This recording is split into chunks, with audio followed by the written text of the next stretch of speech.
प्यारे बच्चों नमस्कार। आर्य संस्कृत क्लासेज इस यूट्यूब परिवार में आप सभी का हार्दिक स्वागत है। प्री बोर्ड की तैयारी आपकी अंतिम चरण में है। कुछ बच्चों के कमेंट आए थे, सर जी आपने जो प्री बोर्ड का मॉडल पेपर हल कराया था उसका पार्ट 2 सॉल्व करा दीजिए। तो इस वीडियो में हम देखेंगे प्रश्न नंबर 12 से लेकर के अंतिम प्रश्न तक। तो देखो बच्चों, खंड घा के अंतर्गत जो आता है वो क्या आता है? पाठित अवबोधन। पाठित अवबोधन का मतलब क्या है? जो आपने सेमुसी द्वितीयो भागा संस्कृत की पाठ्य पुस्तक पढ़ी है उसमें से 30 नंबर का प्रश्न आएगा। कितने नंबर का?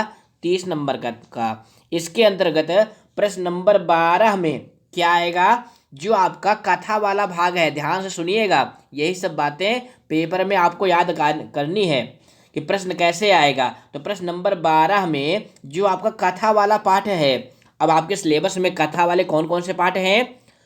बुद्धिर्बलवती सदा, विचित्रा साक्षी और जननी तुल्य वत्सला। ये 3 पाठ हैं जो स्टोरी वाले हैं, यानी गद्य वाले हैं, कहानी वाले हैं। तो इसमें से एक पैसेज आएगा प्रश्न नंबर 12 में। देखिए यहाँ पे क्या लिखा हुआ है? अधोलिखितम गद्यांशम पठित्वा परदत्त प्रश्नानाम उत्तराणि संस्कृतेन लिखत।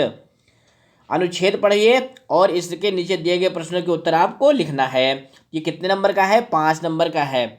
इसके अंतर्गत 3 टाइप के प्रश्न आएंगे। कितने टाइप के? 3 टाइप के। आपने मिड टर्म में भी देखा था। पहला टाइप क्या होगा? एक पदेन उत्तरत, केवलम प्रश्न द्वयम, 2 प्रश्न करने हैं और ये आधे आधे नंबर का प्रश्न है। तो हम आपको ट्रिक और टिप्स भी बताएंगे कि बिना पैसेज को पढ़े, मान लो कुछ बच्चों को इसका अर्थ नहीं आता है, वो हिंदी में अनुवाद नहीं कर पाएंगे, ट्रांसलेट नहीं कर पाएंगे, तो वो उत्तर कैसे लिखेंगे? तो उसके लिए हम आपको ट्रिक बताएंगे कैसे करना है। देखो पहला प्रश्न है, ग्रामस्य नाम किम अस्ति, गांव का क्या नाम है? अब ये जो पैसेज है इस देखने से ही आपको पता चल जाएगा कि यह किस पाठ का है। ये जो है आपका दूसरा पाठ है बुद्धिर बलवती सदा, उस पाठ का है। तो गांव का क्या नाम है? तो देखो यहाँ पे साफ साफ लिखा हुआ है देवलाख्यो। ग्रामस्य नाम किम? देवलाख्यो। एक पद में आपको यही उत्तर लिख लेना है। उसके बाद दूसरा प्रश्न है, बुद्धमती पुत्र द्वयोपेता कुत्र चलिता। बुद्धमती दोनों पुत्रों के साथ कहाँ जा रही थी? तो इसके लिए देखिए ट्रिक क्या है कि ये क्रियापद ढूंढिए। चलिता, अब मान लो चलिता कहाँ है? देखो ये मिल गया ना। अभी ये इससे ये पता चल गया कि इसका उत्तर जो है इसी वाक्य में विद्यमान है। अब कैसे ढूंढेंगे कि बुद्धमती दोनों पुत्रों के साथ कहाँ जा रही थी? तो कहाँ जा रही थी? पितुर्गृहम। एक पद में ये उत्तर लिखेंगे, बस इतना ही, एक शब्द का। अगर मान लो आप एक शब्द नहीं पकड़ पा रहे हैं तो आप पूरी लाइन भी लिख देंगे, तब भी आपको नंबर मिल जाएगा। उसके बाद अगला है, राजपुत्रस्य नाम किम अस्ति, राजपुत्र का क्या नाम था? तो पैसेज में ही है, राजपुत्र का क्या नाम था? राजसिंह। ये देखो राजसिंह राजपुत्र, तो नाम क्या हो जाएगा? राजसिंह। उसके बाद बड़ा अखंड के अंतर्गत पूर्ण वाक्य यानी फुल सेंटेंस का प्रश्न होता है।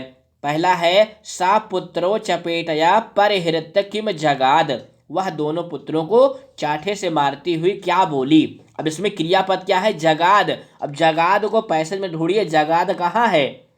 तो देखिए जगाद कहाँ पर है? ये देखो यहाँ पे मिल गया ना। बस अब इसका उत्तर कहाँ से लिखेंगे? यहाँ से लिखे, यहाँ से लेकर के यहाँ तक। उसने दोनों पुत्रों को चांटे मारते हुए क्या बोली थी? कथम एक एक सो व्याघ्र भक्षणाय कलहम कुर्था। पाठ पढ़े हैं, कहानी आपको याद है कि वो बुद्धमती कहती है कि कैसे आप दोनों एक एक बाघ खाने के लिए लड़ाई कर रहे हो। तो इसका उत्तर यहाँ तक लिख लेंगे। अगला है, राजपुत्र कुत्र वसति अस्म, राजपुत्र कहाँ रहता था? अब कहाँ रहता था, इसका उत्तर यहाँ से लेकर के यहाँ तक लिख सकते हैं। लेकिन यहाँ पर ध्यान देना बच्चों, यहाँ पे तत्र लिखा हुआ है। तत्र मतलब वहाँ। अब वहाँ कहाँ? देवलाख्यो ग्रामे। तो अगर आप यहाँ से लेके यहाँ तक ले देंगे तब भी आपको उत्तर सही हो जाएगा। और अच्छा लिखना चाहते हैं तो यहाँ पे जहाँ पे कुत्र लिखा हुआ है इसके स्थान पे आप लिख सकते हैं देवलाख्यो ग्रामे। राजपुत्र देवलाख्यो ग्रामे वसति अस्म, इस तरह से लिख सकते हैं। अगर आप इतना सुंदर नहीं बना सकते हैं तो यहाँ से लेकर के यहाँ तक लिख देंगे, तब भी आपको नंबर मिल जाएगा। तो इन्हीं सब बातों का आपको ध्यान रखना है पेपर में। बुद्धमती कुत्र व्याघ्रम ददर्श, बुद्धमती ने बाघ को कहाँ देखा? अब ददर्श, अब क्रियापद ददर्श ढूंढिए कहाँ पर है? तो ददर्श यहाँ पे मिल गया। अब तो इसका उत्तर क्या हो जाएगा, गहन काननी। यानी कहाँ देखा था, घने जंगल में। उसके बाद जो इसका ई खंड है, इसी में बच्चे गलती करते हैं और यही एग्जामिनर चेक करता है। एक पदेन पूर्ण वाक्य तो मान लो थोड़ा बहुत गलत होगा तब भी नंबर दे देगा, लेकिन इसमें अगर गलती हो गई तो आपको नंबर नहीं मिलेगा, क्योंकि इसमें एक ही शब्द लिखना होता है यथा निर्देशम का, और ये ज़्यादा नंबर दिलाते हैं, 2 नंबर का होता है, 2 करना होता है। तो देखो इसमें क्या करना होता है, कर्ता क्रिया विशेषण विशेष। पहला है वसति अस्म इत्यस्य क्रियाया कर्तृपदम किम। अब इसमें देखो क्या पूछा जा रहा है, वसति अस्म, इस क्रिया का कर्तृपद, कर्तृपद का मतलब क्या मतलब होता है, सब्जेक्ट। अब इसका सब्जेक्ट ढूंढने के लिए आपको पैसेज में वसति अस्म क्रिया को ढूंढना पड़ेगा। कौन सी क्रिया, वसति अस्म। अब वसति अस्म ये क्रिया कहाँ है, पहले वाक्य में ही है। ये देखिए वसति अस्म ये क्रिया में ली गई। अब इसका क्या पूछा जा रहा है, सब्जेक्ट। तो सब्जेक्ट क्या हो जाएगा, राजपुत्र या नहीं राजसिंघा, क्योंकि राजपुत्र तो उसका विशेषण है। तो इसका उत्तर क्या हो जाएगा, राजसिंघा। बस आपको एक शब्द में क्या लिखना है, हेडिंग डालेंगे कर्तृपदम और उत्तर लिख देंगे राजसिंघा। ये जो है इसका सब्जेक्ट है। कौन रहता था, राजसिंघा, रानी राजसिंह नामक राजपुत्र रहता था। उसके बाद देखिए अगला क्या है, मार्गे गहन कानने अनयो पदयो। अब अनयो पदयो का कुछ बच्चे इसका अर्थ ही नहीं निकाल पाते हैं कि अनयो पदयो का अर्थ क्या होता है। तो इसका अर्थ ध्यान से समझ लीजिए, क्योंकि आपके पेपर में बिल्कुल ऐसा ही पद लिखा रहेगा। तो अनयो पदयो का अर्थ होता है इन दोनों पदों में। क्या अर्थ होता है, फिर से सुनिए, अनयो पदयो का अर्थ होता है इन दोनों पदों में। विशेषण, विशेषणम किम, विशेषण कौन सा है। अब विशेषण जानते हैं ना, जिसको हिंदी में इंग्लिश में क्या कहते हैं, एडजेक्टिव, और हिंदी में भी विशेषण कहते हैं। तो एडजेक्टिव है इसमें कौन सा पद, गहन कानने, क्योंकि मार्गे जो है संज्ञा पद है और गहन कानने यह विशेषण है। तो इसमें कुछ नहीं करना है, बस आपको लिखना है विशेषणम और लिख देना है गहन कानने। वने इत्यस्य पदस्य कः पर्याय अत्र आगतः। वने, वने मतलब जंगल में, इस पद का कौन सा पर्याय पद, पर्याय पद जानते हैं ना, समान अर्थ वाला कौन सा पद पैसेज में आया हुआ है, तो उसके लिए आया हुआ है कानने। बस आपको क्या लिख देना है, कानने। अगर आपने यथा निर्देशम का प्रश्न सही कर लिया तो एग्जामिनर इससे खुश हो जाता है। फिर एक पदेन पूर्ण वाक्यन, वो लगता है जब बच्चे ने यथा निर्देशम सही कर लिया तो ये भी सही किया होगा। तो यथा निर्देशम में ही आपको ज़्यादा ध्यान देने की जरूरत है। उसके बाद प्रश्न नंबर 13 में, इसमें अनुच्छेद के रूप में एक श्लोक आएगा, और ये किस पाठ से आएंगे, जो आपका श्लोक वाला पाठ है। तो श्लोक वाला कौन कौन से पाठ हैं, पहला पाठ है शुचि पर्यावरणम, उसके बाद सुभाषतानी और सूक्तया, ये 3 पाठ हैं। साथ ही साथ कुछ कहानी वाले पाठ में भी 1-2 श्लोक हैं, तो वो भी आ सकते हैं। तो इसमें श्लोक आएगा। तो ये देखिए जो श्लोक आया हुआ है यह किस पाठ का है, ये पहले पाठ का है, शुचि पर्यावरणम का। तो हम सीधा इसके प्रश्न पे आते हैं। देखो पहला प्रश्न क्या है, किम दूषितम अस्ति, किम दूषितम अस्ति, क्या दूषित है। अब यहाँ पे देखो श्लोक एक बार देख लीजिए, वायुमंडलम भीषम दूषितम ना ही निर्मलम जलम, कुत्सित वस्त्र मिश्रितम भक्ष्यम समलम धरातलम, करणीयम बहिरंतर जगदितो बहुशुद्धिकरणम शुच पर्यावरणम। अब इसका अर्थ क्या है, अर्थ भी सुन लो। वायुमंडलम भीषम दूषितम, भीषम मतलब बहुत अधिक, वायुमंडल बहुत अधिक गंदा हो गया है, यानी प्रदूषित हो गया है, जैसे दिल्ली में आप देख ही रहे हैं। ना ही निर्मलम जलम, जल जो है निर्मल नहीं रह गया है। भक्ष्यम, भक्ष्यम मतलब भोजन, अब भोजन कैसा हो गया है, कुत्सित वस्त्र मिश्रितम, ये कुत्सित वस्त्र यानी ना खाने वाली वस्तुओं से मिला हुआ भोजन हो गया है। धरातलम, जो धरातल है वह कैसा हो गया है, गंदा हो गया है, समलम मल से युक्त हो गया है। करणीयम करना चाहिए, बहिर अंतर जगति, इस संसार में बाहर और अंदर बहुत शुद्धिकरण करने की आवश्यकता है। तो इसका उत्तर क्या हो जाएगा, देखिए, किम भीषम दूषितम अस्ति, तो इसका उत्तर हो जाएगा वायुमंडलम। श्लोक में ही आपको मिल जाएगा, क्या लिख देंगे, वायुमंडलम। दूसरा है धरातलम केन युक्तम अस्ति, अब यह प्रश्न जो है थोड़ा सा टेढ़ा है। टेढ़ा का मतलब कैसे कि वहाँ पे समलम है और यहाँ पे जो है केन युक्तम आ गया है, तो केन के हिसाब से आप उत्तर क्या लिखेंगे, मलेन। क्या लिखेंगे, मलेन, क्योंकि वहां पे समलम है। देखो यहाँ पे क्या है, समलम धरातलम, तो आप समलम भी लिख सकते हैं, लेकिन शुद्ध शुद्ध उत्तर होगा इसका मलेन, क्योंकि यहाँ पे प्रश्न में केन है। उसके बाद अगला है भक्षम कीदृशम अस्ति, यानी जो हमारा भोजन है वो कैसा है। तो उसके लिए देखो दूसरी लाइन में आया हुआ है कुत्सित वस्त्र मिश्रितम भक्षम, ये जो है उसका उत्तर हो जाएगा।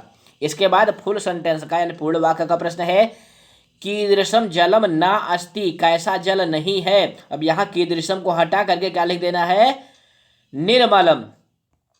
क्या लिखना है, निर्मलम, बस निर्मलम लिख करके और जलम ना अस्ति, निर्मलम जलम ना अस्ति, इस तरह से लिख लेना है। अगला है अस्माभि किम करणीयम अस्ति, हम लोगों के द्वारा क्या करने योग्य है या क्या करना चाहिए। तो इसके लिए जो श्लोक की अंतिम लाइन है, देखो यहाँ पे लिखा हुआ है ना, करणीयम बहिरंतर जगतितु बहुशुद्धिकरणम, यही लाइन आपको लिख देना है। उसके बाद अगला है अत्यधिकम इति अस्य पर्याय पदम श्लोका चित्वा लिखत। अत्यधिक का पर्याय पद, पर्याय पद मतलब समान अर्थ वाला, तो उसके लिए आया हुआ है भीषम। भीषम को बिल्कुल याद कर लीजिए बच्चों, क्योंकि पेपर में बहुत पूछा जाता है। भीषम माने क्या होता है, अत्यधिकम। उसके बाद इसमें भी यथा निर्देशम का प्रश्न है निर्मलम जलम अनयो पदयो विशेषण पदम किम, इन दोनों पद में विशेषण पद कौन है। तो विशेषण पद क्या हो जाएगा, निर्मलम। क्या हो जाएगा, निर्मलम। निर्मलम इत्यस्य पदस्य कः विपर्यया अत्र प्रयुक्तः। ध्यान दीजिएगा क्या पूछा जा रहा है, क्योंकि इस प्रश्न में बच्चे जो है कंफ्यूज हो जाते हैं क्या पूछा गया है। तो निर्मलम इत्यस्य पदस्य विपर्ययः, अब विपर्यय माने होता है अपोजिट वर्ड। विपर्यय माने क्या होता है, अपोजिट वर्ड। तो निर्मलम का अपोजिट क्या आया है श्लोक में, वो आया है समलम।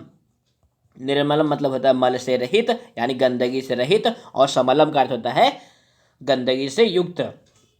उसके बाद अगला है संसारम इत्यस्य पदस्य कः पर्यायः अत्र प्रयुक्तः। संसारम का पर्याय पद, पर्याय पद मतलब समान अर्थ वाला, तो उसके लिए आया हुआ जगत। क्या आया हुआ है, जगत। यह जगत माने क्या होता है, संसार। उसके बाद प्रश्न नंबर 14 में नाटक वाला जो पार्ट है ना, उसमें से पैसे जाएंगे। और प्यारे बच्चों हम आपको बताना चाहेंगे कि आपके पूरे सिलेबस में 2 ही पार्ट हैं नाटक वाले। कितने पार्ट हैं, 2 पार्ट हैं नाटक वाले, ध्यान से सुनिएगा। कितने पार्ट हैं, 2 पार्ट हैं। कौन कौन से, शिशु लालनम और सौहार्दम ही प्रकृति शोभा, 2 ही पाठ है नाटक वाले। अब यहाँ पे देखो जो पैसेज आया हुआ है ये किस पाठ का है, सौहार्दम ही प्रकृति शोभा, जो पशु पक्षियों वाला पाठ है, जो आपको शिक्षा देता है कि आपको आपस में प्रेम से रहना चाहिए। यह अनुच्छेद उस पाठ का है। और हम आपको ये भी बताना चाहेंगे कि पिछली बार सीबीएसई के बोर्ड के पेपर में शिशु लालनम वाले पाठ से पैसेज आया था। यहाँ पे देखो ना सौहार्दम प्रकृति शोभा से आया है, लेकिन फाइनल बोर्ड में शिशु लालनम पाठ से भी पैसेज आ सकता है। तो नाटक वाले 2 ही पाठ हैं, दोनों पाठ को आप अच्छे से याद करें। अब हम यहाँ पे सीधा प्रश्न पे आते हैं। देखो पहला प्रश्न क्या है, कः करुणः परः अस्ति, क्योंकि नाटक में ऐसा ही प्रश्न आएगा, कः करुणः परः अस्ति, कौन करुणा पर है। अब इस तरह से कः को ढूंढने के लिए ये करुणः परः को ढूंढिए कि पैसेज में है कहाँ। तो करुणः परः ये देखो मिल गया ना। अब इसमें बच्चों बुद्धि क्या लगानी है, बुद्धि ये लगानी है करुणः परः जिसके आगे लिखा हुआ है वही देखो, आप गजः है, काकः है, वानरा है, तो जिसके आगे करुणः परः लिखा हुआ है वही होगा इसका उत्तर। तो उत्तर क्या हो जाएगा, काकः। ध्यान से देखिएगा, नहीं नाटक में आप नाटक कर देंगे और नंबर आपको नहीं मिलेगा। तो कः विशाल काया अस्ति, विशाल काय शरीर वाला कौन है। अब विशाल काया देखो, ये देखो यहाँ मिल गया ना। अब इसके आगे किसका नाम लिखा हुआ है, गजः का, तो इसका उत्तर हो जाएगा गजः। कितना आसान है बिना अर्थ जाने उत्तर ढूंढना, बस थोड़ी सी स्मार्टनेस लाइए। कस्य शुंडः अस्ति, किसकी सूंड होती है। अब इसका भी उत्तर हो जाएगा गजः।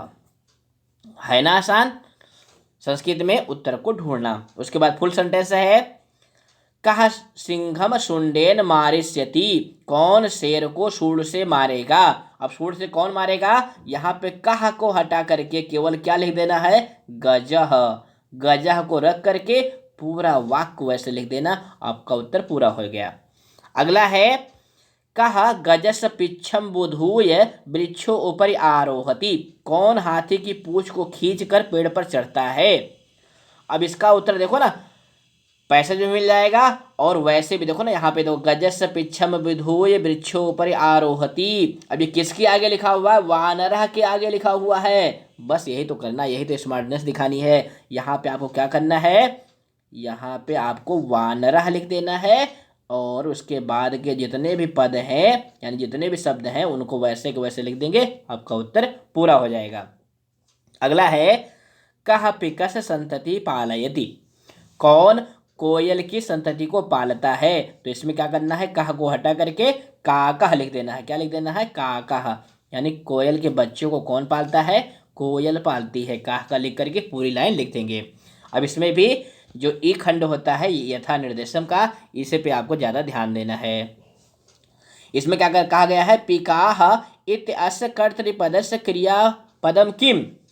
यानी पिकाह ये जो सब्जेक्ट है इसका क्रियापद क्या है। अब इस तरह का अगर टेढ़ा प्रश्न आएगा, अब यहाँ टेढ़ा प्रश्न क्यों कह रहे हैं, क्योंकि ये कठिन प्रश्न है। कठिन प्रश्न आएगा तब आपको थोड़ा सा सोचने पे मजबूर होना पड़ेगा कि पिकाह आया कहाँ है। तो ये देखिए पैसेज में पिकाह मिल गया। अब आपको पूछा क्या जा रहा है, क्रिया पूछी जा रही है, यानी क्रियापद पूछा जा रहा है। अब ये सब्जेक्ट है, इसका क्रियापद क्या हो जाएगा। अब यहाँ पे देखो वाक्य देखेंगे, अहम यदि तौ संततिम ना पालयामी त्रहि कुत्राह अस्यु पिकाह। मैं अगर तुम्हारे संतान को नहीं पालूंगा तो कोयले कहाँ से होंगी। अब कोई बच्चा के सर जी अगर हम पालयामी लिख दे तो पालयामी लिख देंगे तो गलत हो जाएगा, क्योंकि इसका जो कर्ता है वो अहम है। तो पिकाह का क्रियापद क्या हो जाएगा, ध्यान से देखिएगा, इसका क्रियापद हो जाएगा अस्युहु। ध्यान से देखिएगा, अस्युहु क्या हो जाएगा, अस्युहु। ये देखो ना यहाँ पे पिकाह अस्युहु। अब ये अस्युहु कहाँ का रूप है ये भी हम आपको बता दें। आप शब्द रूप में ढूंढ भी सकते हैं। एक धातु होती है अस धातु, जिसका अर्थ होता है होना, रूप चलता है अस्ति अस्ता संति। इसी अस धातु का विधिलिंग लकार में प्रथम पुरुष बहुवचन में अस्युहु बनता है।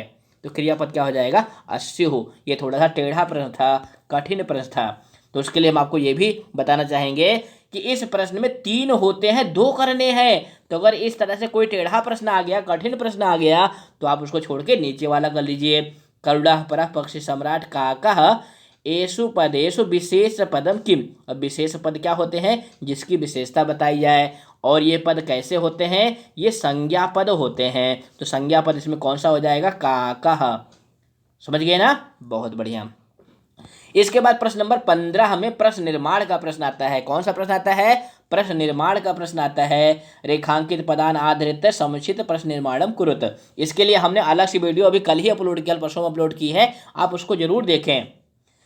इसमें क्या करना होता है, किम शब्द का रूप और सप्तकाकार। किम शब्द का रूप और सप्तकाकार। सप्तकाकार जिनको संस्कृत में WH फैमिली कहते हैं, वो कौन कौन से हैं, उसके लिए हमारी 12 मिनट की प्रश्न निर्माण वाली वीडियो है, उसको आप देखें। यहाँ पे देखो कैसे क्या करना है। यहाँ पे जो पद रेखांकित हैं उन्हीं के स्थान पे आपको उन्हीं को परिवर्तन करना है। बाकी पूरी लाइन वैसे के वैसे लेकर के प्रश्न मार्क लगाने हैं। तो पहले वाक्य में देखिए क्या अंडरलाइन है, छात्रान, यानी विद्यालय अध्यापका छात्रान अध्यापयन्ति। तो छात्रान को हटा करके आपको क्या लगा देना है, कान। और कान लगा करके पूरी लाइन लिखना है, तभी आपको पूरे नंबर प्राप्त होंगे। केवल कान लिखने से आधा नंबर मिलेगा। कितना मिलेगा, आधा। तो हमको आधा नहीं लेना है, हमें पूरा नंबर लेना है। समझ गए ना। तो छात्रान को हटाएंगे तो क्या लगाएंगे, छात्रान को हटाएंगे तो कान लगाएंगे। छात्रान मतलब छात्रों को, कान मतलब किसको, चौरेभ्यः आरक्षि चौरेभ्यः त्रायते। अब यहाँ चौरेभ्यः जो है, चौरह इस शब्द का पंचमी विभक्ति एक वचन का है, तो इसका स्थान पर लगा देंगे केभ्यः। आप देखोगे कि किम शब्द का जो रूप है ना वो थोड़ा तुकांत भी मिल रहा है। यहाँ पे है चौरेभ्यः और यहाँ पे है केभ्यः। उसके बाद अगला है मानवैहि। अब ये मानव शब्द का तृतीय बहुवचन का है, तो क्या हो जाएगा, कैहि। मानवैहि कैहि। श्रृंगालेन, अगला क्या है, श्रृंगालेन। अब यहाँ श्रृंगालेन है तो यहाँ पे क्या हो जाएगा, केन। आसान है ना प्रश्न निर्माण करना, बस किम शब्द का रूप आपको थोड़ा ध्यान मन में बैठाना है। उसके बाद बस यानम विहाय, यानी बस को छोड़ करके पैदल चलता है कौन, वो निर्धन व्यक्ति। यहाँ वर्षयानम के स्थान पर हो जाएगा कम, क्या हो जाएगा, कम। कम भी है या फिर किम भी है, क्योंकि नपुंसक लिंग का शब्द है वर्षयानम, तो इसके स्थान पर हो जाएगा किम विहाय, क्या हो जाएगा, किम विहाय, ये हो जाएगा। तो प्रश्न निर्माण थोड़ा कठिन तो होता है, लेकिन अगर किम शब्द का रूप आपने याद कर लिया और शब्द ककार याद कर लिए तो ये 4 नंबर आपसे कोई छीन नहीं सकता है। उसके बाद प्रश्न नंबर 16 में श्लोक आएगा, उसका अन्वय भी लिखा रहेगा, उसमें 4 रिक्त स्थान होंगे, भरे जाने वाले पद भी मंजूषा में दिए होंगे। तो इसमें क्या करना होगा, इस श्लोक को पढ़िए और रिक्त स्थान से पद चुन करके अन्वय भर के पूरा कॉपी में लिख लीजिए। तो देखिए पहला क्या है, अब ये श्लोक जो है किस पाठ का है, सौहार्दम प्रकृति शोभा, उसी पाठ का यह श्लोक है। वाक्पटु धैर्यवान मंत्री सभायाम अपि आकातरः सह केनापि प्रकारेण परैः न प्रभूयते। इसका अर्थ क्या होता है कि जिसका मंत्री वाक्पटु बोलने में चतुर हो, धैर्यवान हो, सभा में बैठने से ना डरता हो, वह किसी प्रकार से पराजित नहीं होगा। अब इसमें देखो नंबर 1 पे मंत्री या मंत्री, जो मंत्री कैसा हो, अब यहाँ पे नंबर 1 पे भरेंगे वाक्पटु, क्या भरेंगे, वाक्पटु। धैर्यवान क्षमावान सभायाम आकातरः, नंबर 2 पे आ जाएगा आकातरः, ध्यान से देखिएगा। अपि सह परई, अब यहाँ पे आ जाएगा 3 नंबर पे आ जाएगा केन, क्या आ जाएगा, केन, ये देखो ना केन आ गया। 4 नंबर पे आ जाएगा जो क्रियापद है, ध्यान रखिएगा अंत में क्रियापद ही होता है, तो क्रियापद यहाँ पे है परभूयते। ये कुछ ट्रिक हैं जिनका ध्यान रख कर आपको भरना होगा। उसके बाद इसके अथवा के रूप में भावार्थ होता है। अथवा के रूप में क्या होता है, भावार्थ। भावार्थ में क्या होता है, ये श्लोक लिखा होगा, उसका भावार्थ भी मंजूष लिखा होगा और 4 रिक्त स्थान होंगे, भरे जाने वाले पद भी मंजूषा में लिखे होंगे। तो अब इस देखिए श्लोक का अर्थ क्या है, आचारः प्रथमो धर्मा, आचरण ही मनुष्य का पहला धर्म है। इत एतत् विदुषाम वचः, ऐसा विद्वानों का कथन है। तस्मात् रक्षेत सदाचारम, इसलिए हमें अपने अच्छे आचरण की रक्षा करनी चाहिए। प्राणेभ्यो अपि विशेषतः, यानी प्राण जाए पर आचरण दूषित ना हो, यह इस श्लोक का भाव है। यही संस्कृत में लिखा हुआ है। देखिए क्या लिखा हुआ है, विदुषाम कथनम अस्ति, विद्वानों का कथन है कि, अब यहाँ पे प्रथमा धर्मः, तो क्या हो जाएगा, आचारः, ये नंबर 1 पे भर देंगे। इत कथनम धारणीयम, ये कथन धारण करना है। अब कहाँ पे धारण करेंगे, मन में, तो उसके लिए मनस ही आया हुआ है, 2 नंबर पे मनस भर देंगे। अस्माभि अपि अधिकम, अब यहाँ पे क्या करना है, 3 नंबर पे आएगा प्राणेभ्यः और 4 नंबर पे आएगा, अब एक ही बचा हुआ है, रक्षा। तो इस तरह से करेंगे तो आप ये भी प्रश्न हल कर लेंगे। उसके बाद प्रश्न नंबर 7 है। कुछ बच्चे इसमें, ये बहुत आसान प्रश्न होता है, फिर भी बच्चे इसमें क्या करते हैं कि 1 2 3 4 इस तरह से करके लिख देते हैं और उनको नंबर मिल जाता है 0। ये कैसा प्रश्न होता है, ये घटनाक्रम का प्रश्न है। इसमें एक स्टोरी वाक्य के माध्यम से लिखी होगी, वो भी आपकी पुस्तक की, देखते ही पता चल जाएगा कौन सा वाक्य किस क्रम से आएगा। ये 8 वाक्य लिखे हैं, इनको क्रम से करके फिर से आपको कॉपी में पूरे वाक्य लिखने हैं। अगर आप क्रम से नहीं कर पाते हैं ना, तब भी आप इनको नीचे ऊपर करके जरूर लिख दें। इससे क्या होगा कि 4 नंबर का प्रश्न है, 2 नंबर एग्जामिनर आपको दे देगा, लेकिन छोड़ेंगे तो क्या मिलेगा, लड्डू। तो हमें लड्डू लेना नहीं है। तो देखिए ये जो वाक्य हैं किस पाठ के हैं, जो आपका दूसरा पाठ है बुद्धिर बलवती सदा, उसी पाठ के हैं। तो इसमें देखो सबसे नंबर 1 पे कौन सा वाक्य आएगा, पहले नंबर पे पहला ही वाक्य आएगा कि उसकी भार्या बुद्धिमती दोनों पुत्रों के साथ पिता के घर जा रही थी। नंबर 2 पे आएगा ये 7वां वाक्य है कि रास्ते में एक बाघ को देख करके दोनों बच्चे उसके झगड़ा करने लगे। उसके बाद 3 नंबर पे आएगा ये जो छठा वाला वाक्य है, उसने जो कहा कि ये एक ही बाघ है, बांट करके खा लो। उसके बाद 4 नंबर पे ये चौथा वाक्य ही आएगा, ऐसा सोच करके जो बाघ था वो डर करके भाग गया। 5 नंबर पे क्या आएगा, ये जो दूसरा वाक्य है कि जब बाघ भाग रहा था तो उसको रास्ते में श्रृंगाल ने हंसते हुए कहा। अब क्या कहा, वो आएगा किस नंबर पे,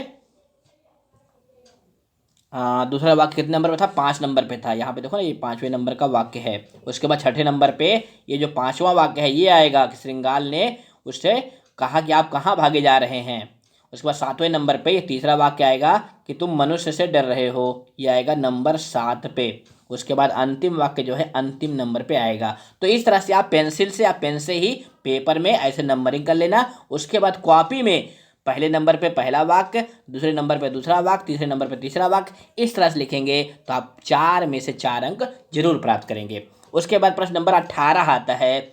इसमें क्या करना होता है, प्रसंगानुकूल उचित अर्थ चुनना होता है। प्रसंग के अनुसार उचित अर्थ का चुनाव करना होता है। तो प्रसंग का मतलब क्या है कि जो पाठ में प्रसंग है उसके अनुसार आपको अर्थ चुनना है। अब देखिए आपका पहला वाक्य प्रश्न है, दुर्वाहम अत्र जीवितम जातम प्रकृति एवं सरलम। अब यहाँ पे जिसका अर्थ ढूंढना होगा ना वो स्थूल पद होगा। स्थूल पद मतलब वो मोटा छपा होगा या अंडरलाइन होगा। तो यहाँ पे दुर्वाहम, अब इसका अर्थ जो है आपको प्रसंग के अनुसार यानी पाठ के अनुसार आपको चुनना है। तो दुर्वाहम का अर्थ होता है कठिनम। अत्तुम, अत्तुम का क्या अर्थ होता है, अत्तुम का अर्थ होता है खाने के लिए, तो उसके लिए सही हो जाएगा भक्षयतुम। अब इसके लिए अगर पेपर में ये भी आ सकता है खादितुम, क्योंकि अत्तुम माने खादितुम भी होता है और भक्षयतुम भी होता है। तीनों धातुओं का अर्थ एक ही है, खाने के लिए। उसके बाद अगला है तोदनेन। अब तोदनेन का क्या अर्थ होगा, कष्ट प्रदानेन। पूरे वाक्य का अर्थ हो जाएगा कृषकः तम वृषभम तोदनेन नुदमानः अवर्तत। कृषक जो है उस बैल को कष्ट देते हुए चलने के लिए प्रेरित कर रहा था। ये किस पाठ का वाक्य है, जननी तुल्य वत्सला जो पाठ है ना उसका ये वाक्य है। गुह्यम आख्याति यानी गुप्त बातों को बताता है। तो आख्याति का अर्थ होता है वदति। क्या अर्थ होता है, वदति। उसके बाद या इच्छति आत्मनः श्रेयः, जो अपना कल्याण चाहता है। परभूतानि सुखानि च। अब यहाँ पे परभूतानि इसका अर्थ ढूंढना है। तो परभूतान का अर्थ होता है बहूनि। परभूतान का क्या अर्थ होता है, बहूनि। प्यारे बच्चों हम आपको बताना चाहते हैं जो परभूत शब्द है ना इसका अर्थ होता है बहुत अधिक। अब यहाँ पे परभूतानी है, नपुंसकलिंग का है, इसलिए इसका अर्थ हो जाएगा बहूनि, यानी जो अपना कल्याण चाहता है और ढेर सारे सुख चाहता है। अब ये जो लाइन है ये किस पाठ की है, जो आपका सुभाषतानी वाला पाठ है या सूक्तया वाला पाठ है उसी में की ये श्लोक की ये लाइन है। तो इस तरह से करेंगे तो आप संस्कृत के पेपर में 80 में 80 नहीं तो 70 प्लस नंबर तो आप पा ही जाएंगे। तो प्लीज़ बच्चों नए हैं तो चैनल को सब्सक्राइब करें और पसंद आए तो वीडियो को लाइक करें। फिर मिलेंगे अगली वीडियो में। धन्यवाद।